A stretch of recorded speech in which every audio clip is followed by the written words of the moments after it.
Engine 3 is gone. Engine 3 is completely gone. The urgent shout fills the cockpit of El Al Flight 1862.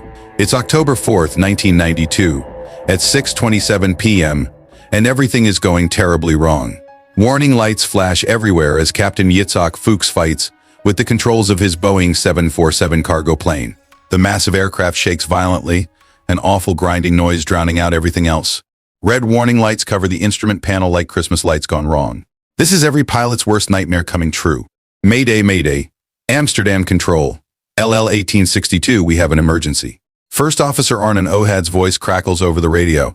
His hands shake as he grips the controls, trying to keep the wounded plane in the air. 15 minutes earlier, at 6:12 p.m. Schiphol Airport, Amsterdam, Captain Fuchs makes his final walkthrough of the massive Boeing 747. Everything looks perfect. The evening sun casts long shadows across the runway. He's flown this route dozens of times before. "See you tomorrow, honey," he says on the phone to his wife. "Just another quick flight to Tel Aviv." He smiles, not knowing these will be his last words to her. First Officer Ohad reviews the weather report one more time. "Perfect conditions, Captain," he reports. "Clear skies all the way." Flight engineer Sofer nods in agreement as he checks his instruments. But underneath all this routine, the plane holds a deadly secret. Deep inside engine number 3, a tiny crack is growing. Ground crews had noticed small issues during the week, odd sounds, strange readings. Nothing seemed serious enough to ground the plane. Small warnings that would soon add up to disaster. 6:22 p.m. The engines roar to life, one by one. Engine 3 spools up normally, hiding its fatal flaw. The control tower clears them for takeoff. Captain Fuchs eases the throttles forward, just like he's done thousands of times before. 6:27 p.m. The plane climbs smoothly through 5,000 feet. Amsterdam's lights twinkle below. And then, everything goes wrong. The first warning comes without notice. A deep shudder runs through the entire plane, like hitting an invisible wall.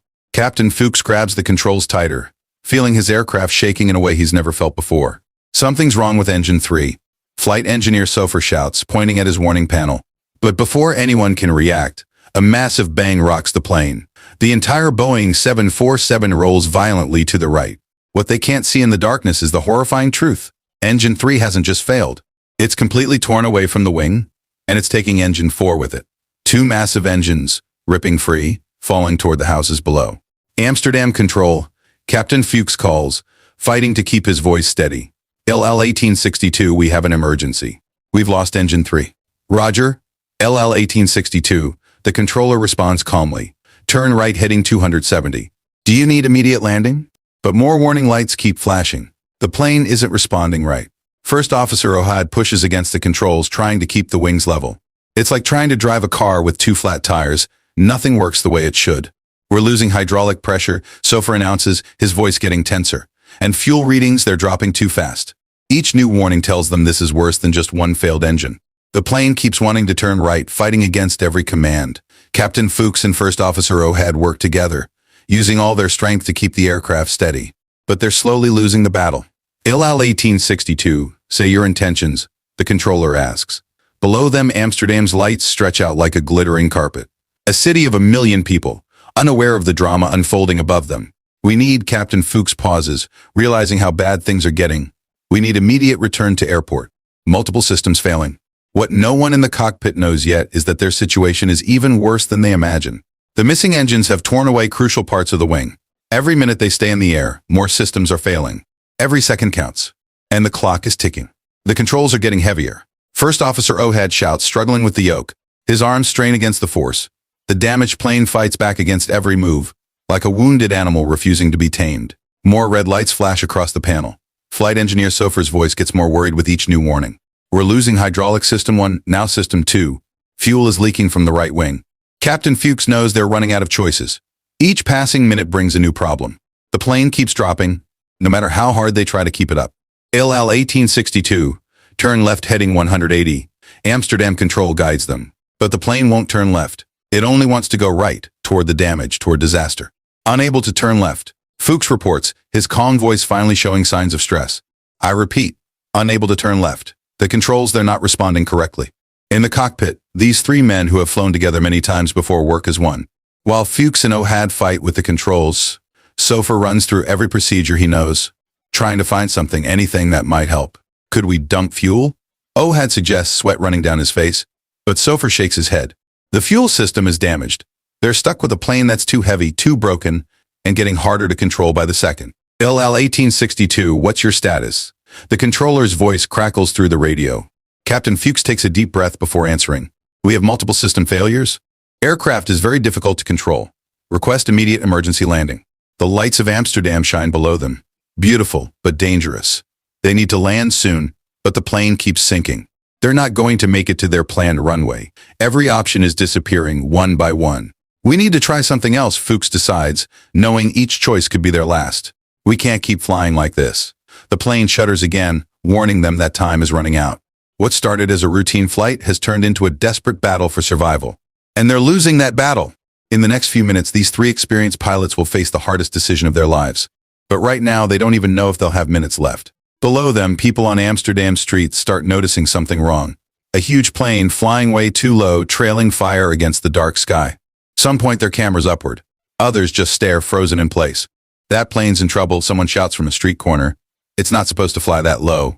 Back in the cockpit, Captain Fuchs faces the hardest choice of his career. Their planned runway is too far away. The plane keeps sinking no matter what they do.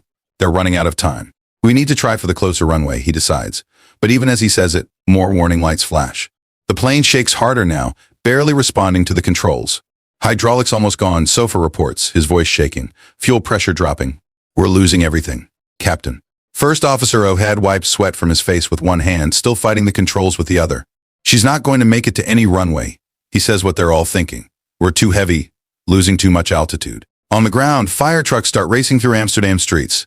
Emergency workers know something terrible is about to happen. Police begin clearing areas under the plane's path. ILL 1862. Say your intentions, the controller asks again. But this time there are no good options left. We're losing control, Fuchs reports, his professional calm finally breaking. Aircraft is not responding, repeat, not responding to controls. People in apartments across the city now see the damaged plane clearly. It's flying barely above the rooftops, engines missing, metal torn away. Many grab their phones, calling emergency services. But it's already too late. Look at the wing. Someone screams from a balcony. It's all torn up. The plane keeps rolling right, fighting against everything the pilots try. They've passed the point of no return. No runway in reach. No way to gain altitude. No options left. In these final moments, three experienced pilots face an impossible situation. Their mighty Boeing 747, once so powerful and reliable, has become a 300-ton missile heading toward one of Europe's biggest cities. And time has just run out. Mayday! Mayday! Captain Fuchs's last radio call echoes through the control tower. We are going down. We cannot control the aircraft. The controller's voice stays professional, but his hands shake as he watches the radar screen. The plane's altitude numbers keep dropping. 1,000 feet, 800, 600. In the cockpit, alarms scream from every direction. Warning lights flash like a nightmare Christmas tree. The three men face a terrible truth. They can't save the plane. Now they can only try to avoid the city below. Try to reach the lake, Fuchs orders, his voice barely heard over the chaos. We have to avoid the buildings. First Officer Ohad pulls on the controls with all his strength, but the plane won't respond. It keeps rolling right, kept rolling right, ignoring every command. Flight engineer Sofer doesn't even look at his gauges anymore. Nothing works now. On the ground, hundreds of people watch in horror. The massive plane, now clearly damaged and burning, flies just above their rooftops. The sound of its struggling engines fills the air. It's going to crash. Someone screams, run. Inside the cockpit, these three brave men make their final attempts to save lives, both in the air and on the ground. They fight until the very last second, trying to guide their dying plane away from populated areas. ILL 1862, if possible, turn. The controller's last message is cut short. The plane's shadows sweep across apartment buildings. People dive for cover. Parents grab their children. Everyone can see what's coming. Captain Fuchs's last words are caught on the cockpit recorder. We can't hold it. God help us. At 6:35 p.m., just 8 minutes after the first warning, ILL Flight 1862 makes its final descent. Amsterdam's evening sky lights up like day. The crash shook all of Amsterdam. Fire trucks raced to the scene, but there was nothing they could do. Captain Fuchs, First Officer Ohad, and Flight Engineer Sofer had fought until the very end. Along with 43 people on the ground, they lost their lives that night.